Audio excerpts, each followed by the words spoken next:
Indian revised version IRV Telugu వాడుక భాష Bible 2019 ఆదికాండము 25వ అధ్యాయం.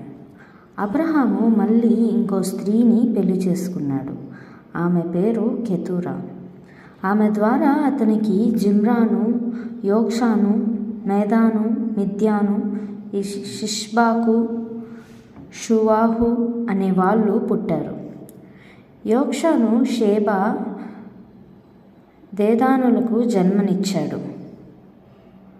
అష్షూరీయులు, లేతుషీయులు, లేయుమీయులు అనే జాతులు ఈ దేదాను సంతానమే. మిద్యాను కొడుకులు ఎవరంటే ఎయిఫా, ఏఫేరు, హానోకు, అబీదా, ఎల్దాయి అనేవాళ్ళు. వీరందరూ కెతూరా సంతానం. అబ్రహాము తన సంపాదనంతా ఇస్సాకుకు ఇచ్చేశాడు. అబ్రహాము తాను బ్రతికి ఉండగానే తన ఉంపుడుగత్తెల కొడుకులకు కానుకలిచ్చి తన కొడుకు ఇస్సాకు దగ్గర నుండి వారిని తూర్పు ప్రాంతాలకు పంపివేశాడు. అబ్రహాము మొత్తం 175 సంవత్సరాలు జీవించాడు. అబ్రహాము సుదీర్ఘకాలం జీవించి నిండు వృద్ధాప్యంలో సంపూర్ణ జీవితం గడిపి చనిపోయి తన పితరులను చేరుకున్నాడు. అతని కొడుకులు ఇస్సాకు, ఇష్మాయేలు కలిసి మమ్రే ఎదురుగా ఉన్న మక్పేలా గుహలో అతన్ని పాతిపెట్టారు.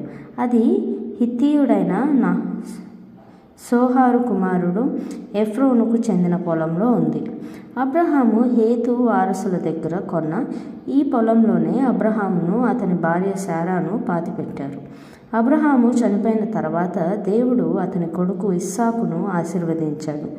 ఆ సమయంలో ఇస్సాకు బేయేర్ లాహాయి రోయి దగ్గర నివాసమున్నాడు. ఐగుప్తీయురాలు శారా దాసి అయిన హాగరు ద్వారా అబ్రహాముకు పుట్టిన ఇష్మాయేలు వంశావళి ఇది. ఇష్మాయేలు పెద్ద కొడుకు అయిన నెబయోతు, కేదారు, అద్బాయేలు, మిబ్మాము, మిష్మా, దుమాన్మాస, హదరు, తేమా, యోతూరు, నపీషు, కేదెమా. ఇష్మాయేలు కొడుకులు వీరే. వారి గ్రామాల ప్రకారము, కోటల ప్రకారము, వంశావళుల ప్రకారము వాళ్ళ పేర్లు ఇవి. వీళ్ళు తమ తమ వంశాల ప్రకారం 12 మంది రాజులు. ఇష్మాయేలు 137 సంవత్సరాలు జీవించాడు.